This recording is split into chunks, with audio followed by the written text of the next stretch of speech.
अस्सलाम वालेकुम and good evening. मैं हूं मेहर बुखारी। हुकूमत ने हर सूरत चीफ जस्टिस ऑफ पाकिस्तान के इख्तियारात को महदूद करने का फैसला कर लिया है।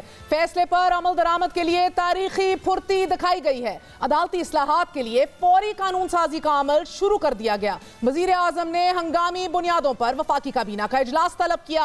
काबीना ने अगले चंद घंटों में अदालती इस्लाहात तरमीमी बिल का मुसवदा मंजूर भी कर लिया और आज ही इस बिल को कौमी असेंबली में पेश भी कर दिया गया। और फिर स्पीकर ने बताया कि ऑर्डर ऑफ द डे है कि आज ही इसे पास भी करना है। लेकिन फिर फैसला किया कि दोनों bill law and justice standing committees को पेश कर दिए जाएंगे और अगले 24 घंटे में उधर से भी ये पास करा लिए जाएंगे। तरमीमी मुसवदे के मुताबिक सुप्रीम कोर्ट में बेंचेस की तश्कील चीफ जस्टिस की सरबराही में 3 रुकनी कमेटी करेगी। कमेटी में सुप्रीम कोर्ट के 2 सीनियर तरीन जज शामिल होंगे और कमेटी के फैसले अक्सरियत राय की बुनियाद पर होंगे। आर्टिकल 184(3) के तहत अस खुद नोटिस का मामला पहले कमेटी के सामने जांच के लिए रखा जाएगा। कमेटी मामले को बुनियादी हकूक के हवाले से अवामी अहमियत का समझे तो कम अज कम 3 रुकनी बेंच तश्कील दिया जाएगा। आर्टिकल 184(3) के तहत इख्तियार इस्तेमाल करने वाले बेंच के हतमी हुक्म से 3 दिन के अंदर अपील दायर की जा सकेगी। अपील को लार्जर बेंच के सामने ज्यादा से ज्यादा 14 दिन के अंदर समाअत के लिए मुकर्रर किया जाएगा। आर्टिकल 188 के तहत नजरसानी दरख्वास्त दायर करने के लिए फरीक को पसंद का वकील मुकर्रर करने का हक हासिल होगा। एक्ट की दफात सुप्रीम कोर्ट और हाई कोर्ट समेत किसी भी अदालत के फैसले पर असरअंदाज होंगी। तरमीमी बिल से मुतल्लिक काबीना में तौजी ये पेश की गई है कि पार्लियामेंट से मुमकिना कानून साजी सुप्रीम कोर्ट के इख्तियार को कम करने के लिए नहीं बल्कि इख्तियार एक शख्स से लेकर पूरी सुप्रीम कोर्ट को दिए जाने के लिए है। ये कमोबेश वही तजवीज़ हैं कि जो गुज़िश्ता रोज आला अदालत के जज साहिबान ने अपने इख्तिलाफी नोट में तहरीर की। कौमी असेंबली के इजलास में आज वजीर आजम पाकिस्तान शहबाज शरीफ ने सुप्रीम कोर्ट के जजेस जस्टिस मंसूर अली शाह और जस्टिस जमाल खान मंदोखेल का जारी किया गया तहरीरी फैसला ऐवान में पढ़कर सुनाया। वजीर आजम शहबाज शरीफ ने आला अदालत में गहरी होने वाली खलीज यानी कि अदलिया के अंदर से उठने वाली आवाजों को उम्मीद की नई किरण करार दिया और चीफ जस्टिस के इख्तियारात महदूद करने का मुतालबा किया। बज़ाहिर वजीर आजम Shehbaz Sharif chief executive of Pakistan Muslim League Noon की सीनियर नायब सदर एक पेज पर आ चुके हैं। बल्कि अगर कहा जाए कि वजीर आजम शहबाज शरीफ ने मरियम नवाज के बयानिए को इंडोर्स कर लिया है तो गलत ना होगा। और व्हाट्सएप के जरिए जजेस तब्दील होते थे। जनाब स्पीकर, कितने आला अदालतों के जज करप्शन पर निकाले गए। मैं जानना चाहता हूँ अगर ये है इंसाफ का निजाम, ये है वो तकड़ी, तो फिर इस मुल्क का खुदा हाफिज है। ये वक्त की अशद जरूरत है कि आज हम यहाँ पर बैठे इस हाउस में मुशावरत करें और जो कल फैसला जो आया है उस हवाले से ये ऐवान क्या कानून साजी कर सकता है। और कल के फैसले के बाद तो अगर हमने कानून साजी नहीं की तो मोर्ख हमें माफ नहीं करेगा। अब से कुछ देर पहले हमने देखा कि हुकूमत ने अदलिया के खिलाफ करारदाद भी पेश कर दी है। करारदाद वजीर इत्तलात मरियम औरंगजेब ने पेश की है। ये ऐवान अदलिया की मुकन्नना में मुदाखलत को मुस्तरद करता है। करारदाद का मतन ये ऐवान तमाम असेंबलियों के इंतखाबात एक ही वक्त कराने का मुतालबा करता है। इंतखाबात से मुतल्लिक केस में 4-3 के तनासुब से फैसले के ऐवान तायीद करता है। ये ऐवान मुतालबा करता है कि इलेक्शन कमीशन में अदलिया मुदाखलत ना करे, इलेक्शन से मुतल्लिक मुकदमात की समाअत फुल कोर्ट करे।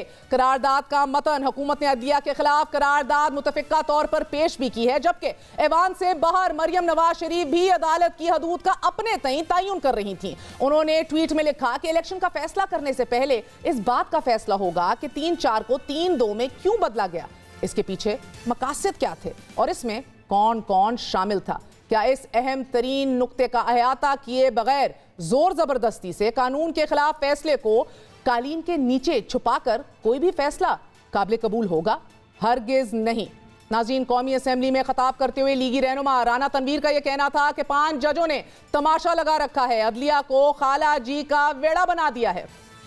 उन्होंने बेंच बनाने के लिए क्या कोई ऐसा तरीकाकार अख्तियार किया है? बच्चा किसी गांव में भी कह रहा है कि तमाशा लगा हुआ है, ये 4-5 जज जो बैठ के फैसले कर रहे हैं। ये पहला फैसला है। 70 ऐसे फैसले इन्होंने किए हैं इस बेंच ने कि जो बैठ जाते हैं और आपस में मासी बेटा बना के बैठ जाते हैं और वहां पे ये फैसले कर देते हैं। जबकि तहरीक इंसाफ के रहनुमा फवाद चौधरी का कहना है कि हुकूमत करोड़ों रुपए खर्च करके अदलिया को अंडरमाइन कर रही है।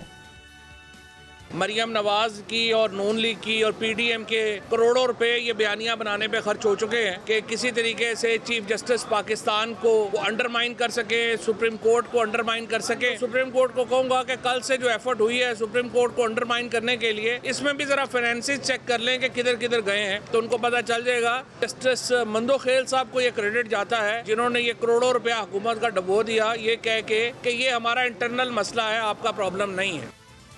आइन के आर्टिकल 191 के मुताबिक सुप्रीम कोर्ट अपने इदारे से मुतल्लिक कवायद खुद बनाएगी, सो आइन की इस शिक की तशरीह जरूरी है। नाजरीन, दूसरी सूरत में आइन में तरमीम के लिए कौमी असम्बली में 2/3 अक्सरियत यानी कि 228 अरकान की हमायत जरूरी है। हुकूमत के पास राजा रियाज मिलाकर 200 अरकान हैं।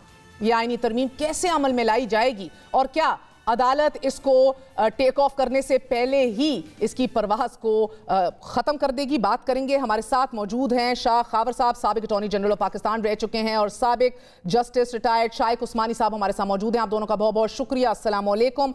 शाइक उस्मानी साहब, आपसे आगाज़ करूंगी। पहले तो बताइएगा कि ये अदालती इस्लाहात गो के खुशाइंद हैं और बहुत देर से बात हो रही है इन इस्लाहात के हवाले से, लेकिन क्या 2/3 मेजॉरिटी की जरूरत नहीं है इस तरह की कोई भी कॉन्स्टिट्यूशनल अमेंडमेंट लाने के लिए आर्टिकल 191 के हवाले से? या ये जिस तरह आज आनन फानन बिल जो है ये पहले सोचा, उसके बाद काबीना बैठी, फिर ये बना भी लिया गया मुसवदा, फिर वो पास करने की भी तमाम तर काम हो गए और अब ये भेज भी दिया गया है। Is this the right process sir? नहीं, अपार्ट फ्रॉम दैट उसको आप छोड़ें। पहली बात तो ये है कि ये कैबिनेट के पावर्स में तो है ही नहीं और पार्लियामेंट के पावर्स में भी नहीं है। पार्लियामेंट लॉ बनाती है, आइन में अमेंडमेंट करने के लिए पार्लियामेंट के लिए जरूरी है कि उनके पास 2/3 मेजॉरिटी हो। और सुप्रीम कोर्ट के जो रूल्स एंड प्रोसीजर्स हैं ये आइन में लिखा हुआ है कि ये सुप्रीम कोर्ट खुद बनाएगी। आर्टिकल 191 में साफ लिखा हुआ है कि सुप्रीम कोर्ट के rules and procedures supreme court बनाएगी। तो अगर ये पावर्स लेना चाहते हैं, उसमें कोई अमेंडमेंट करना चाहते हैं, बसूरत कर सकती है पार्लियामेंट, लेकिन उसके लिए उनको कॉन्स्टिट्यूशनल अमेंडमेंट करनी पड़ेगी। आर्टिकल 191 के लिए तशरीह करने के लिए और अमेंडमेंट करनी पड़ेगी। तो क्या उसके लिए तैयार हैं और क्या वो कर सकते हैं? मेरे ख्याल में तो नहीं कर सकते। तो ये तो रिएक्शन है, मेरे ख्याल में जो रिएक्शन है ये सब कुछ जो आजकल हो रहा है हमारे मुल्क के अंदर, बदकिस्मती से कि हमारे मुल्क में जो सियासतदान इतने नासमझ और इमेच्योर हैं कि वो अपने हक में फैसला होता है तो कहते हैं वाह वाह वाह अदालत को, और अगर अपने खिलाफ हो जाता है, पसंद नहीं आता, तो फिर वो उसको चेंज करने की कोशिश करते हैं, गालियां देते हैं, बातें करते हैं। तो फिर कहते हैं, और उसके बाद भी कहते हैं कि रूल ऑफ लॉ होना चाहिए। रूल ऑफ लॉ के मतलब क्या होता है? वो ये होता है कि आप कानून को एक्सेप्ट करें, अदालत के फैसले को एक्सेप्ट करें, चाहे आपके फेवर में हो चाहे आपके खिलाफ हो। तो ये नहीं करते। उस चीज को करने के लिए, क्योंकि आजकल जो हालात चल रहे हैं उसमें कई फैसले ऐसे हुए हैं जो कि इस हुकूमत को पसंद नहीं आए, इससे पहले फैसले हुए जो कि दूसरी हुकूमत को पसंद नहीं आए। तो जब ये पसंद नहीं आते तो उसके लिए ये चाहते हैं किसी तरीके से ये पावर से ले ली जाए। बिल्कुल सही है, ले जानी चाहिए, ये तो मैं मानता हूँ कि जो ये सो मोटो नोटिस वगैरह जिस तरीके से दी जा रही है सुप्रीम कोर्ट में, ये यकीनन सही नहीं है और इसके लिए ज़रूरी है कि इसके लिए कोई कमेटी होनी चाहिए जो कि प्रपोज किया जा रहा है, ताकि एक आदमी के डिस्कशन पे नहीं होना चाहिए चीफ जस्टिस के।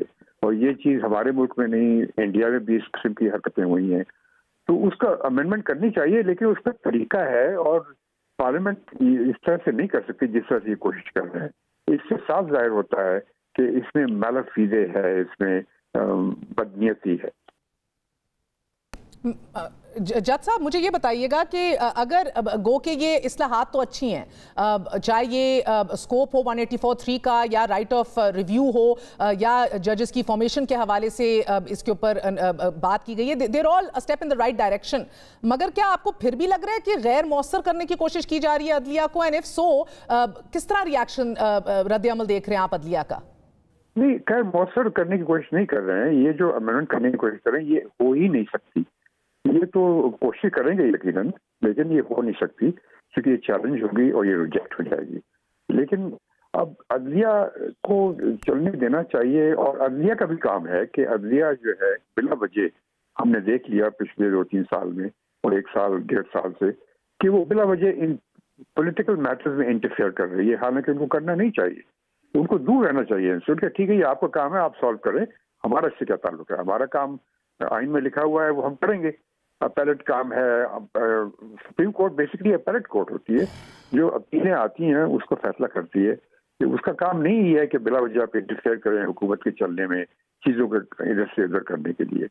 शाह खावर साहब, फरमाइएगा कि कल फैसला आया है, आज वजीर आजम ने पार्लियामान में मुतालबा कर दिया, बड़ा एक तगड़ा स्टांस लिया, आज ही काबीना भी बैठ गई, बिल का मसवदा भी तैयार हो गया, बिल पेश भी कर दिया गया, आप इसको वेलकम कर रहे हैं?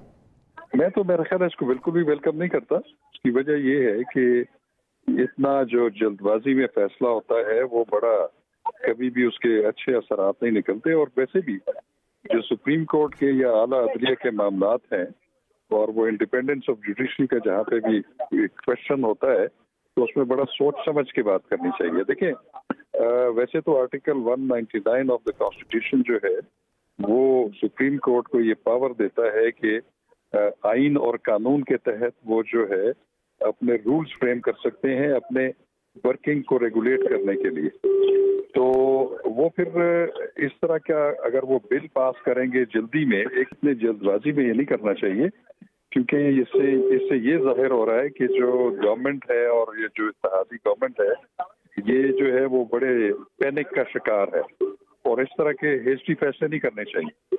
और अगर ये बिल पास भी हो गया तो फिर ये आइन के मुताबिक प्रेसिडेंट के पास जाएगा उसकी असेंट के लिए, और प्रेसिडेंट उसको तकरीबन काफी दिन जो है अपने पास रख सकते हैं और उसके बाद भी फिर वो उनको रिकंसिडरेशन के लिए वापस कर सकते हैं। तो ये कोई 40 दिन का ये एक स्पैन है जो मैं नहीं समझता कि ये यूजफुल होगा इनके लिए। तो सर, ये इतनी हेस्टीनेस और इतनी जल्दबाजी से सिर्फ आपको गिला है या आर्टिकल 191 को भी नई खातिर में लाया गया है? तरमीम की भी जा सकती है कि नहीं? I mean these are very legit questions. 2/3 majority दरकार है कि नहीं? देखिए, जो 184(3) जो है ये तो एक ओरिजिनल ज्यूरिस्डिक्शन है सुप्रीम कोर्ट भी। अगर इसमें कोई तरमीम अगर करना चाहेंगे तो वो तो फिर आपको आइन में तरमीम करना पड़ेगी। हाँ, रूल्स के बारे में ये है कि रूल्स जो है जो सुप्रीम कोर्ट बनाएगी वो आइन और कानून के तहत बनाएगी। उसके तहत कुछ कानून साजी जरूर कर सकते हैं, लेकिन ऐसी कानून साजी नहीं जो कि अदलिया की आज़ादी पर कोई कदम लगा दे। अदलिया की आज़ादी पे कदगन का जिक्र हो रहा है। जस्टिस शाइक उस्मानी साहब, आपके पास आऊंगी। अगर ये बिल पास हो जाता है, लेट्स स्पीक हाइपोथेटिकली, लग रहा है हो जाएगा, स्टैंडिंग कमेटी से भी कह रहे हैं एक दिन के अंदर इसको कर लेंगे, बल्कि वजीर कानून ने कहा है कि मैं हाजिर हूँ, स्टैंडिंग कमेटी मुझे बुलाए, मैं एक छोटा सा बिल है, मैं इसकी वजाहत कर दूंगा। सर, 63A की रिव्यू पटिशन जो है वो गैर बहुत अहमियत की हामिल है, क्या उसके ऊपर भी असरअंदाज हो सकता है अगर ये बिल पास करा लिया जाए? यानी कि उसको भी जल्द अज जल्द जो है सुना जाएगा, उसका भी फैसला सामने आ जाएगा, जिधर से कहने को तो सारी प्रॉब्लम्स जो हैं शुरू हुई। देखिए, जो रेट्रोस्पेक्टिवली भी बताइए बात है वो तो कोई आइन अगर कोई कानून में लिख दिया जाए कि इसका इफेक्ट रेट्रोस्पेक्टिव होगा तो वो यकीनन कर सकती है, पार्लियामेंट के पास पावर्स हैं। लेकिन आमतौर से जो लॉज हैं वो रेट्रोस्पेक्टिव नहीं होते, वो प्रोस्पेक्टिव होते हैं, जब तक कि स्पेसिफिकली वो मेंशन ना किया जाए एक्ट के अंदर इटसेल्फ। तो ये सब चीजें हैं, वो तो देखा जाएगा बाद में, जब जिस किस्म का कानून लेकर के आएंगे उससे जाहिर होगा कि क्या कि वो रेट्रोस्पेक्टिव इफेक्ट होना है कि उसका प्रोस्पेक्टिव इफेक्ट होना है, ये तो बाद में देखा जाएगा। फिलहाल तो क्वेश्चन ये है कि क्या ये करना चाहिए, उनको यकीनन करना होना चाहिए, लेकिन क्या पार्लियामेंट कर सकती है या गवर्नमेंट कर सकती है? मेरे ख्याल में तो नहीं कर सकती। अच्छा जज साहब, एक बड़ा दिलचस्प मौका आया अदालत में। आज अटॉर्नी जनरल ने कहा कि जनाब वाला ये तो 3-2 नहीं 4-3 का फैसला है, तो अगर हम जो ये सुन रहे हैं ये तो शायद केस बनता ही नहीं है, तो पहले तो उस मैटर को रिजॉल्व कर दीजिए। जिसके ऊपर जस्टिस मंदोखेल साहब ने कहा कि ये हमारा प्राइवेट मैटर है, इंटरनल मैटर है, प्राइवेट मैटर है। Is it really a private matter sir? जब शायद सुर्खियां बन जाएं, जब उसके ऊपर कानून साजी शुरू हो जाए, ये प्राइवेट मैटर रह जाता है? ये अच्छा सवाल किया आपने। देखिए, बात ये यहाँ पे ये है कि ये हमेशा से ये जो एक दफा फैसला हो गया सुप्रीम कोर्ट का, तो वो जो फाइनल बेंच जो हियरिंग करती थी केस को, उसमें जो मेजॉरिटी होती है उसका फैसला होता है ये। और बाद जो जजेस पहले छोड़ के जा सकते हैं या उन्होंने पहले अलग हो गए हो, तो उनके, हालांकि उनके फैसले जो फाइनल जजमेंट थी उसके खिलाफ थे, लेकिन वो उसमें इंक्लूड नहीं होते। ये एक मानी हुई चीज़ है और ये मंडोखेल साहब ने इस चीज़ को माना, लेकिन अब वो उसको कहते हैं प्राइवेट मैटर है। वो यकीनन प्राइवेट मैटर है, इसमें तो आना चाहिए नहीं था। इसको इस तरीके से अनाउंसमेंट और उसको प्ले अप नहीं करना चाहिए था, इस जो कि डिफरेंसेस थोड़े से सुप्रीम कोर्ट में आए थे। लेकिन ये सुप्रीम कोर्ट की अपनी एडमिनिस्ट्रेटिव कमजोरी है। बदकिस्मती से हमारी एडमिनिस्ट्रेशन सुप्रीम कोर्ट की जो है वो ऐसी नहीं है जैसे कि एक सुपीरियर कोर्ट एक मुल्क डेमोक्रेसी में होनी चाहिए। बहुत बहुत शुक्रिया। जस्टिस रिटायर्ड शाइक उस्मानी और शाह खावर हमारे साथ मौजूद थे। नाज़रीन, वक्फा लेंगे, वक्फे के बाद बात करेंगे हुकूमत का इलेक्शन इल्तवा से मुताल्लिक दूसरा बड़ा फैसला बताएंगे आपको। फवाद चौधरी हमारे साथ मौजूद होंगे।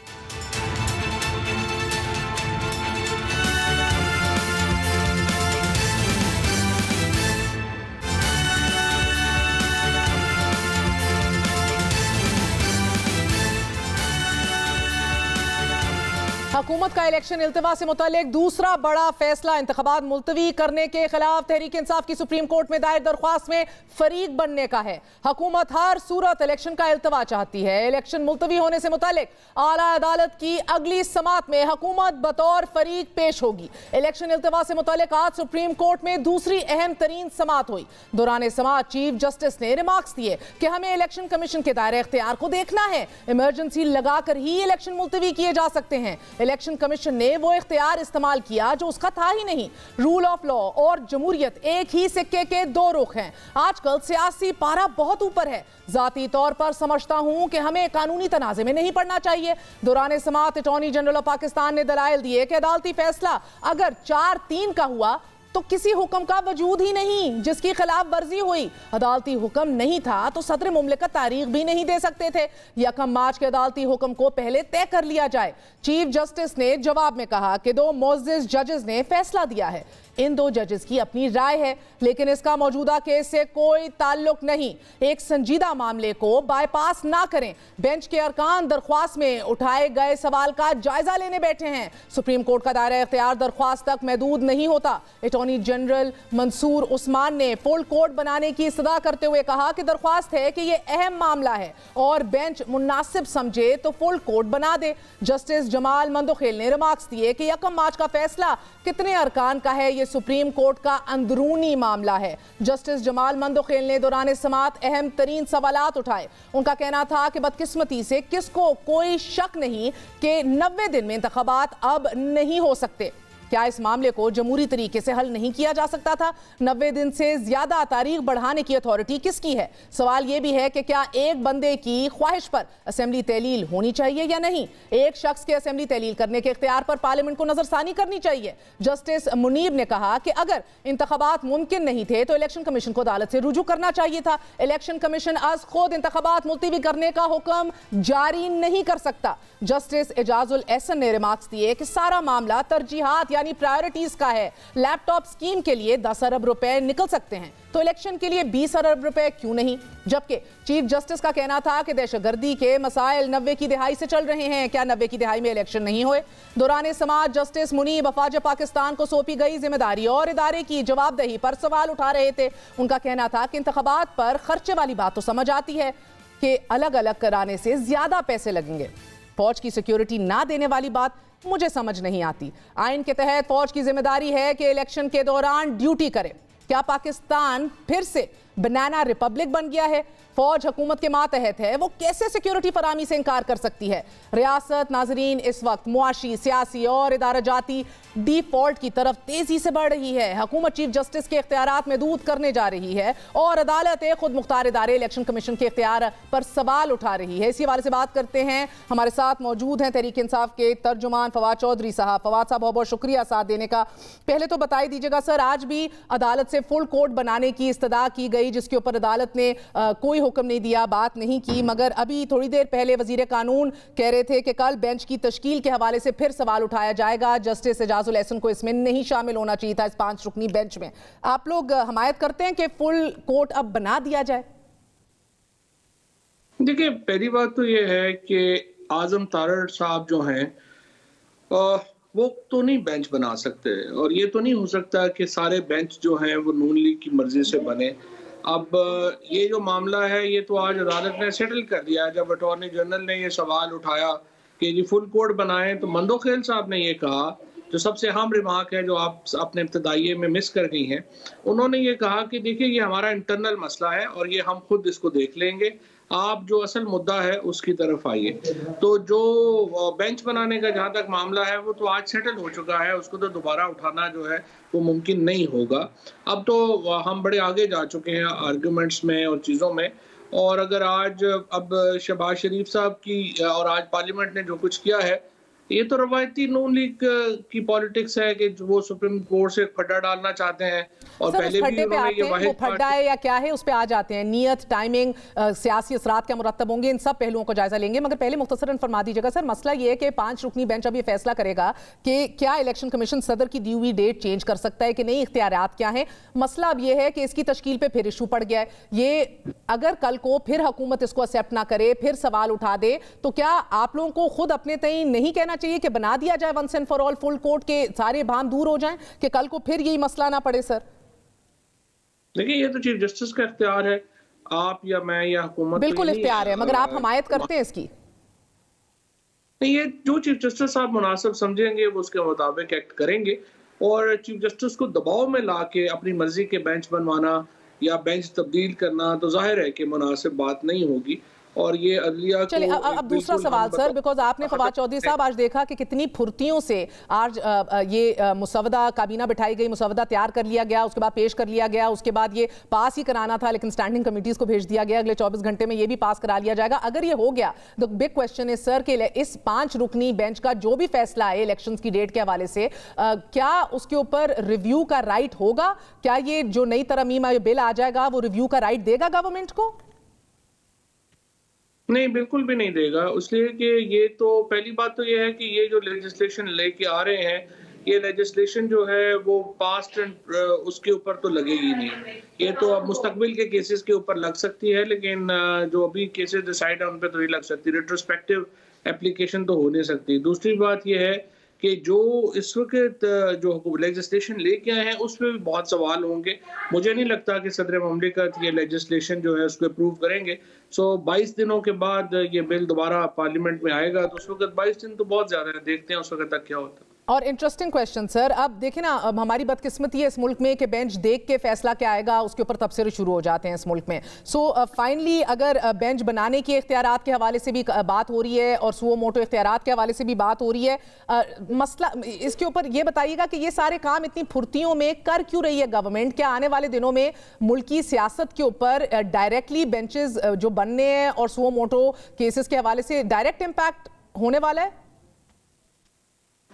गवर्नमेंट तो खौफज़दा है, मुझे लग रही है कि लग यही रहा है कि गवर्नमेंट ये चाहती है कि किसी तौर के ऊपर भी जो है वो कोई आज़ाद इदारा ना रह जाए, और वो तमाम अपनी मसल ये हुकूमत तो सिर्फ अपने इस वक्त जुल्म और जबर के ऊपर कायम है।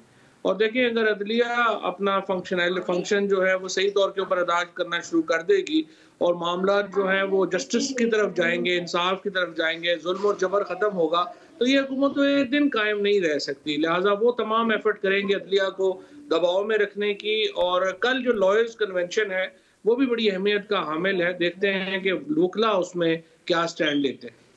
एंड लास्टली सर, साबिक वज़ीर आज़म इमरान खान साहब की जो सिक्योरिटी खींच ली गई थी, क्या उस हवाले से कोई अपडेट आई है? बार बार वो यही गुजारिश कर रहे हैं, उनकी जान को खतरा है, एक दिन में 15-15 अगर केसेस बन रहे हैं तो उनके ऊपर जमानतें जो मिलती हैं, आज शहबाज शरीफ साहब उस पर भी सरापा सवाल थे। देख रहे हैं उनके ऊपर केसेस क्या है, आप अदालत गए, अदालत में दरवाजा टूट गया, आपके ऊपर 4 टेररिज्म के केस हो गए। शहबाज शरीफ साहब जो है वो उनके ऊपर जो केसेस थे उनकी नौयत तो ये थी ना कि उन्होंने तो 14 अरब रुपया एक और 24 अरब रुपए की टोटल करप्शन मनी लॉन्ड्रिंग की। इमरान खान के ऊपर तो सारे केसेस ये हैं, आपके हक में प्रोटेस्ट हुआ, आप उसमें अबेटमेंट थे, आपके ऊपर टेररिज्म लग गया, 40 केस है। Every protest, every procession, every public rally has been declared terrorism by this government. तो ये तो एक मजाक है जो इस वक्त पाकिस्तान में चल रहा है। ब्लास्फेमी लॉज की और एंटी टेररिज्म का जो मिसयूज इस हुकूमत ने किया है, इससे पहले तारीख में नहीं हुआ। और इसके बावजूद ये बेबस हैं और बेबस होते जा रहे हैं। आप देख रहे हैं कि किस तरह से ये आपके सामने नजर आ रहा है इनको सर, मगर आप खुद भी लॉयर हैं फवाद चौधरी साहब, ये तमाम तर इकदाम जो हैं 184 का स्कोप हो, रिव्यू की बात हो, ये बेंचेस बनाने की बात हो, इख्तियारात की बात हो, आप खैर मकदम नहीं इसका करते, आप क्यों इन सारे इकदाम को आप जुडिशरी को अंडरमाइन करने के मुतरादिफ क्यों करार दे रहे हैं हुकूमत की जानिब से? देखिए, वक्त होता है, आप एक इंक्लूसिव जो अगर हो तो वो उसका जो लेजिस्लेशन इंक्लूसिव होगी उसकी एक नौयत और होगी। जो इस तरह से एक्सक्लूसिव रात के अंधेरे में आप लॉ लेके आएंगे, मिनटों में पास कराने की कोशिश करेंगे, जाहिर है कि उसकी नौयत और होगी। जो भी लेजिस्लेशन होनी है वो इंक्लूसिव होनी चाहिए, पार्टीज के सलाह मशवरे से होनी चाहिए और अदलिया के भी सलाह मशवरे से होनी चाहिए। और एक इसमें तब्दीलियों की ज़रूरत तो डेफिनेटली है, लेकिन ये जो तरीकाकार है ये इसको हम मुकम्मल मुस्तरद करते हैं। बहुत बहुत शुक्रिया। फवाद चौधरी हमारे साथ मौजूद है, आपने गुफ्तगू सुनी। छोटा सा वक्फा लेंगे, वक्फे के बाद मोहतरम वजीर आज़म पाकिस्तान से चंद सवालात।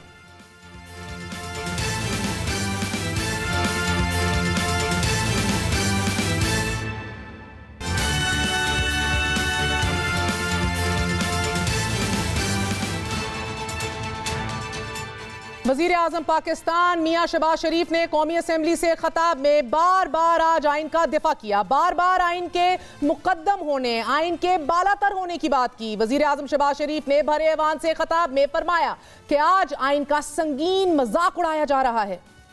आज इस आइन का संगीन मजाक उड़ाया जा रहा है।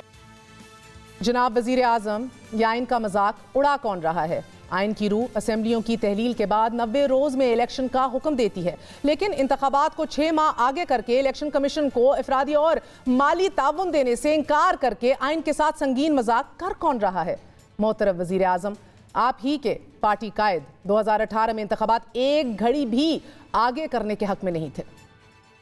अंगूठे से डर रहे हो। कल कह दिया कि जी महीना 1.5 महीना इलेक्शन आगे हो सकता है और ये 1.5 महीने की बात करता है। एक दिन तो दूर की बात है, एक घड़ी भी हम इंशाल्लाह इलेक्शनों को आगे नहीं जाने देंगे, लड़ेंगे, इसके लिए खड़े हो जाएंगे। यहाँ तभी कहा जाता है जी कि पता नहीं शायद इलेक्शन को और कुछ आगे ले जाया जाए। क्यों ले जाया जाए भाई? क्यों? कौन है ये जो है वो इस तरह की सोच रहा है? और आज आप आइन का मजाक 6 महीने इलेक्शन आगे करवा कर रहे हैं। नाजरीन, आज वजीर आज़म ये भी फरमा रहे थे कि आइन में मौजूदा मुकन्ना और अदलिया के इख्तियारात की धज्जियां बिखेरी जा रही हैं। जो मुकन्ना के जो इख्तियारात हैं, जो अदलिया के इख्तियारात हैं, उसकी धज्जियां बिखेरी जा रही हैं। मगर अदलिया के इख्तियारात पर सवाल मोजिज़ अदलिया के खिलाफ बाकायदा मुनज़्ज़म मुहिम, अदालती फैसलों को मुतनाज़ बनाने की कोशिशों में तो आपकी जमात सर फहरिस्त है। 2 सूबों में इंतखाबात की तारीख का फैसला सुप्रीम कोर्ट ने सुनाया। फैसले से इख्तलाफ की बजाय मोअज़्ज़ज़ जजेस के किरदार, उनके कॉन्डक्ट, उनके खानदान, हत्ता के उनकी क्रेडिबिलिटी पर भी सवाल उठा दिए गए। और जब आला अदलिया के चीफ जस्टिस को दबाव में ना लाया जा सका तो सालिम चीफ जस्टिस के इख्तियारात पर आज ही एक ही दिन में कदगन लगाने का बंदोबस्त कर लिया गया। बेंचेस की तश्कील, सो मोटो इख्तियारात और मुफाद आमा के केसेस के लिए नई कदगनें आयद कर दी गई, जो कि वेलकम जरूर होती, लेकिन इतनी हेस्टली और एक ही दिन में एक गैर फाल पार्लियामान के थ्रू करना, सवाल तो उठता है वजीर आजम साहब। और इस तेजी से की गई कि शहबाज की परवाज ने सच में सबको जला कर रख दिया है। नाज़रीन, वजीर आजम आज इस हवाले से भी बड़े दुखी दिखाई दिए कि लाडले इमरान खान अदालत के सामने पेश नहीं हो रहे। एक लाडला किसी अदालत के सामने पेश नहीं होता। ना जाने अदालती मामलात में वजीर आजम को इतनी परेशानी किस बात की है। वजीर आजम अगर परेशान होना ही चाहते हैं तो उन्हें इस बात पर परेशान होना चाहिए कि उनके भाई 3 साल 4 माह 9 दिन हो गए हैं अदालतों में पेश नहीं हुए और वो अदालतों से इश्तिहारी करार पा चुके हैं। मगर मियाँ साहब को अदालत हाजिर होने के लिए डॉक्टर इजाज़त नहीं देते। अलबत्ता यूरोप के किसी भी ट्रिप के लिए इजाज़त ज़रूर मिल जाती है। वज़ीर आज़म को आज कौम की 2 बेटियों की गिरफ्तारी का भी बहुत दुख था, बहुत सता रही थी। भरे ऐवान में कौम की इन 2 बेटियों के लिए गुलूगीर दिखाई दिए। इस कौम की बेटी को अगर चांद रात गिरफ्तार किया जाता है, किसी ने नोटिस नहीं लिया। एक कौम की बेटी अपने बाप को जेल में मिलने आती है, वहीं गिरफ्तार किया जाता है, किसी ने नोटिस नहीं लिया। ये कौम की बेटियां फरियाल तालपुर साहिबा और मरियम नवाज शरीफ साहिबा हैं। लेकिन मिस्टर प्राइम मिनिस्टर, लाहौर की सड़कों पर वाटर कैनन से मुखालिफ जमात की खवातीन को दिन दिहाड़े धो दिया गया। क्या ये कौम की बेटियां नहीं थी या फिर कौम की इन बेटियों की कोई इज्जत नहीं थी? वजीर आजम को तो मुफ्त आटे में खड़ी वो बेटियां भी आज नजर नहीं आ रही जिन्हें पुलिस वाले सरेआम लाठियां और मुक्के मार रहे हैं। वजीर आजम को शायद वो बेहोश होती बहनें, माएँ और बेटियां भी नजर नहीं आ रही कि जो झोलियां उठा उठाकर अपने प्यारों की वापसी के लिए आसमान की तरफ देख रही हैं, दुआएं मांग रही हैं। वजीर आजम को गुमशुदा अफराद कैंप में आज भी बैठी वो बेटियां भी नहीं नजर आ रही कि जिनसे उन्हीं के भाई नवाज शरीफ साहब ने और उन्हीं की भतीजी मरियम साहिबा ने फकत चंद साल पहले वादे किए थे। नाज़रीन, आज वजीर आजम ने अपने खिताब में इमरान खान को हद पे तनकीद बनाते हुए शिकवा किया कि इस लाडले को कोई पूछने वाला नहीं, इसने जजेस की तौहीन की। इस लाडले को कोई पूछने वाला नहीं, इस शख्स ने 2 चीफ जस्टिस की बदतरीन तौहीन की गई, बदतमीजी से पेश आया, ही वॉज एरोगेंट, तहकमाना अंदाज में बात की। इस लाडले को कोई पूछने वाला नहीं। मोअज़्ज़िज़ वज़ीर आज़म साहब, आपको लाडले की अदालती तौहीन नजर आ गई, मगर भरे जलसों में आपकी भतीजी ने हाजिर सर्विस जजेस की तस्वीर चलवा दी, जजेस के नाम ले लेकर उनको बदनाम करने की कोशिश की। आला अदालतों के जजों पर मरियम नवाज शरीफ साहिबा ने संगीन इल्जामात लगाए, ऑडियोज और वीडियोस के हवाले दिए, एक मुनज़्ज़म मुहिम चलाई गई, लेकिन ना आपकी हुकूमत ने फोरेंसिक कराया और ना ही कराना चाहती है। 5 का टोला, उनके नाम भी लेंगे, चाहे वो खोसा हो या वो डैम वाला बाबा हो, आज सब अपने अंजाम को पहुंचे। 5 मिलकर जिनका काम ही दिन रात मुल्क को लूटना था। इस मुल्क को ईमानदार जजेस की जरूरत है, ईमानदार जजेस की जरूरत नहीं है। वजीर आजम साहब, आप एरोगेंस और बदतमीजी की बात करते हैं, मगर मरियम नवाज से भी तो किसी ने कुछ नहीं पूछा, कहीं से कोई नोटिस नहीं आया। जनाब वजीर आजम, फिर एक लाडले के साथ इस मुल्क में एक लाडली भी तो है कि जिसको कोई पूछने वाला नहीं, ये भी आज मान लीजिए। वजीर आजम ने आज नाजरीन ये फरमाया कि इस लाडले को खेलने की इजाजत नहीं दी जाएगी, कानून अपना रास्ता बनाएगा। इस लाडले को, पाकिस्तान को खिलवाड़ खेलने की इजाजत नहीं दी जाएगी, किसी सूरत इजाजत नहीं दी जाएगी। कानून वो अपना रास्ता लेगा इंशाअल्लाह। बहुत हो गया, पुलों से पानी बहुत बह गया। मेरे मोहतरम वजीर आजम, कानून ने तो कब का अपना रास्ता बना रखा है। अदालतें इश्तिहारी करार देती रहीं, आपने बैरून मुल्क से बुलाकर डार साहब को वजीर ख़जाना बनाया, डार साहब के वारंट मुअत्तल हुए, नैब के अरबों मालियत के केसेस नैब की हदूद से ही बाहर करके ख़त्म कर दिए गए। आप सब मुस्तफ़ीद हुए, पूरी की पूरी आज की हुकूमत मुस्तफ़ीद हुई, मगर यहाँ कानून से खेलने की किसी लाडले को इजाज़त नहीं। वजीर आज़म ने आज नाजरीन ये भी फरमाया कि यहाँ जंगल का कानून है, शराफत का मुकाबला बदमाशी और जमहूरियत का मुकाबला फैशिज्म से है। ये तो जनाब स्पीकर जंगल का कानून है। आज शराफत का मुकाबला बदमाशी से है, आज जमहूरियत का मुकाबला फाशिज्म से है। हैरत है जनाब वजीर आजम, मुल्क के चीफ एग्जीक्यूटिव आप, तमाम इक़्तिदार आपके हाथों में, कानून नाफिज करने वाले इदारे आपके मातहत, आपकी हुकूमत के मातहत, और फिर भी मुल्क में जंगल का कानून नाफिज है। समझ नहीं आ रही कि आपकी हुकूमत में साबिक वजीर आजम इमरान खान के तर्जुमान अजहर मुशवानी गुज़िश्ता 5 दिनों से लापता हैं। तहरीक इंसाफ के सोशल मीडिया सिंध के ऑपरेशनल हेड अरशद सिद्दीकी 3 दिन से गायब हैं। उन्हें किसने उठाया, वो कहाँ गए, किसी को कुछ नहीं पता। जनाब वजीर आजम, मानना पड़ रहा है कि मुल्क में जंगल के कानून का राज है और जमहूरियत का मुकाबला फैशिज्म से है। हमारा भाई, हमारा कॉलीग अरशद शरीफ आपकी हुकूमत के होते हुए कत्ल कर दिया गया, मगर आज केन्या की रिपोर्ट मिस्टेकन आइडेंटिटी केस बना रही है और JIT कुछ सामने नहीं ला रही। हमें कभी पता नहीं लगेगा। और आपकी ये हुकूमत जिधर आप जंगल के कानून का गिला कर रहे हैं, इस हुकूमत के होते हुए हमारे भाई पे जमीन तंग कर दी गई, जवाब नहीं किसी को मिल रहा क्यों कर दी गई।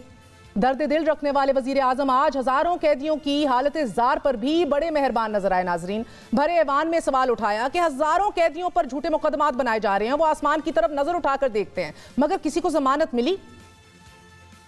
कितने लाख कैदी हैं जिनमें हजारों ऐसे होंगे जिनके खिलाफ गलत मुकदमे बनाए गए होंगे, और वो आसमानों की तरफ दिन रात रो रो के दुआएं करते हैं कि हमें गलत मुकदमों में डाला गया है। कितनों की बेल हुई नाम स्पीकर।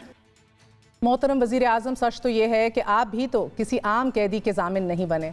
आपने भी तो अपने ही भाई 3 टाइम्स प्राइम मिनिस्टर की जमानत देकर उन्हें लंदन भिजवा दिया, और अदालत से मफरूर करार पाने वाले मियां साहब आज लंदन के आसमान की तरफ देखकर आपका दिल से शुक्रिया अदा कर रहे होंगे। आपकी हुकूमत में एक ही दिन में 15-15 बोगस FIRs आपके मुखालिफिन पे कट रही हैं, तो यकीनन सुबह शाम जमानतें भी मिलेंगी, जिसके हवाले से आप आज सरापा सवाल थे। और वजीर आजम ने आज नाजरीन चीफ अवामी स्टाफ जनरल आसिम मुनीर की तारीफ के साथ साथ उनकी तैनाती को 100% मेरिट पर अमल दरामद करार दिया। जनरल आसिम मुनीर को पाकिस्तानी फौज का सिपह सलार कि ये फैसले 100% मेरिट पर थे। सबसे सीनियर मोस्ट आसिम मुनीर हैं टोटल मेरिट पे। General Asim Munir is a professional soldier, sword of honour है। सिपहसालार जो हैं वो मैंने पहले भी बता चुका हूँ, वो हाफिज कुरान भी हैं। जनाब वज़ीर आज़म, हम माजी में मेरिट की पामाली और तल्ख तजर्बात का जिक्र करते रहे, अलबत्ता इस तैनाती पर आप और आपकी काबीना शाबाश की मुस्तहिक ज़रूर है। बाग लगे रहन। आइन और जमहूरियत के अजीम दिफा पर आप और आपकी हुकूमत को कौम का सलाम है। इजाज़त दीजिए। गुड नाइट, अल्लाह हाफ़िज़।